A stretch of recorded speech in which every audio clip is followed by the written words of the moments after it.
Assalamualaikum warahmatullahi wabarakatuh. Kami dari kelompok 9 yang beranggotakan Fadila Nur Ramadhani Yumna, yaitu saya sendiri, Isnaini Nur Tarawih, dan Khaira Fayaza. Pada kali ini, kami akan mempresentasikan salah satu dari kingdom Animalia, yaitu Pisces. Yang pertama yaitu pengertian. Pisces adalah anggota vertebrata poikilotermik atau berdarah dingin yang hidup di air, yaitu air tawar, bayau, dan laut. Pisces atau ikan adalah hewan yang bernapas menggunakan insang dan memiliki ciri khas pada tulang belakang. Insang atau operculum dan siripnya serta bergantung pada air tempatnya tinggal sebagai medium kehidupannya. Ikan memiliki kemampuan di dalam air untuk bergerak dengan menggunakan sirip untuk menjaga keseimbangan tubuhnya, sehingga tidak bergantung pada arus atau gerakan air yang disebabkan oleh arah angin. Ciri-ciri pada Pisces. Yang pertama, bersifat poikiloterm atau berdarah dingin, yang dipengaruhi oleh suhu lingkungan. Yang kedua, alat ekresi yang berupa ginjal dengan tipe pronefron dari mesonefron. Yang ketiga, alat kelamin yang terpisah atau hermafrodit. Yang keempat, tubuh ditutupi oleh sisik. Yang kelima, merupakan hewan triploblastik atau mempunyai 3 lapis sel tubuh. Yang keenam, tubuhnya simetri bilateral atau dapat membagi tubuh menjadi 2 bagian. Struktur tubuh pada Pisces. Pada umumnya, tubuh ikan dibagi menjadi 3 bagian, yaitu bagian kepala atau caput, bagian badan atau trucus, dan bagian ekor atau cauda. Bagian kepala ikan meliputi mulut, mata, insang, otak, dan hidung. Bagian badan ikan meliputi sirip ikan, alat pencernaan, dan organ dalam. Sedangkan bagian ekor adalah bagian ujung belakang tubuh ikan, yaitu sirip ekor dan anus.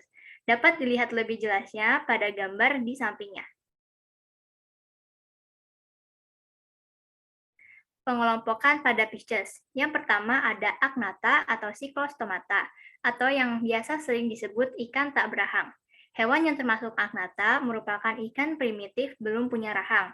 Hidup secara parasit ataupun pemakan bangkai atau scavenger, bentuknya mirip seperti belut yang memiliki mulut pengisap bundar. Contoh hewan agnatha yaitu belut laut dan hagfish.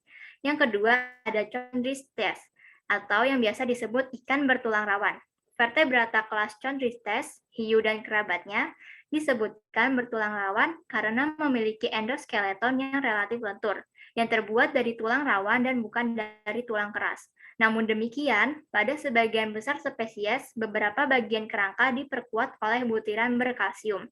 Terdapat sekitar 750 spesies yang masih hidup dalam kelas ini.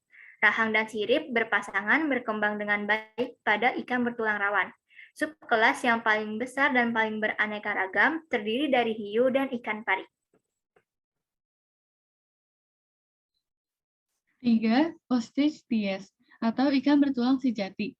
Pada umumnya, yang dimaksud ikan dalam kelas Osteichthyes yaitu tubuhnya berskeleton tulang keras, terbungkus oleh kulit yang bersisik dan berbentuk seperti torpedo, berenang dengan sirip, bernapas dengan insang. Bermacam-macam spesies hidup dalam air tawar atau air laut. Contoh hewan Osteichthyes yaitu ikan lele, ikan maskoki, dan kuda laut. Reproduksi Pisces. Secara umum, reproduksi ikan terjadi jika ada penyatuan gamet sel kelamin jantan dan betina, sehingga terbentuk zigot.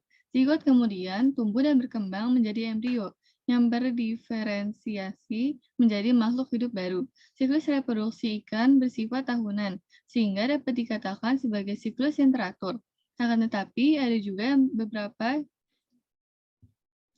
beberapa jenis ikan yang dapat bereproduksi lebih dari sekali dalam setahun. Meskipun pada umumnya reproduksi ikan dilakukan secara bertelur atau ovipar, akan tetapi ada juga ikan yang bereproduksi dengan cara beranak atau vivipar, serta bertelur beranak atau ovovivipar. Ikan memiliki organ reproduksi yang dinamakan gonad. Pada ikan jantan, gonad disebut sebagai testis, sedangkan gonad pada ikan betina disebut sebagai ovarium. Sistem reproduksi Pisces yaitu melalui fertilisasi atau pembuahan. Proses fertilisasi pada ikan ada 2 cara, yaitu pertama, fertilisasi internal atau pembuahan di dalam. Ikan yang melakukan fertilisasi internal adalah ikan jenis ovovivipar, bertelur dan beranak. Fertilisasi terjadi di dalam tubuh ikan betina, diawali dengan masuknya sperma ke sel telur atau oosit melalui mikrofil. 2. Fertilisasi eksternal. Pada umumnya, ikan jenis ovipar akan melakukan fertilisasi secara eksternal. Ikan jenis ovipar mengeluarkan telur dari dalam tubuhnya untuk dibuahi oleh ikan jantan. Proses pembuahan sel telur oleh sel sperma berlangsung di luar tubuh ikan. Telur-telur ikan yang telah dibuahi tampak seperti bulatan-bulatan kecil berwarna putih.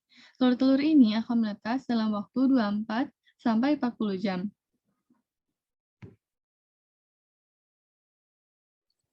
Yang terakhir yaitu peranan. Pada daging ikan merupakan sumber protein tinggi dan mengandung asam lemak yang tak jenuh. Kulit ikan tertentu dapat disamak untuk dibuat tas, dompet, sepatu, dan juga jaket. Dapat dipelihara sebagai ikan hias di akuarium. Pemberantasan nyamuk yang secara biologis sehingga dapat mencegah muncul dan terjadinya wabah penyakit demam berdarah dan juga penyakit malaria. Pada tulang ikan bisa dimanfaatkan sebagai bahan pembuatan lem.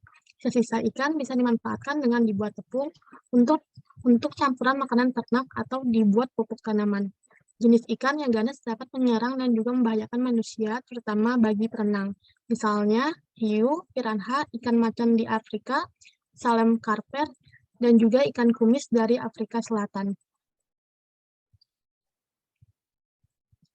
Sekian dari kami, kurang lebihnya mohon maaf. Terima kasih. Wassalamualaikum warahmatullahi wabarakatuh.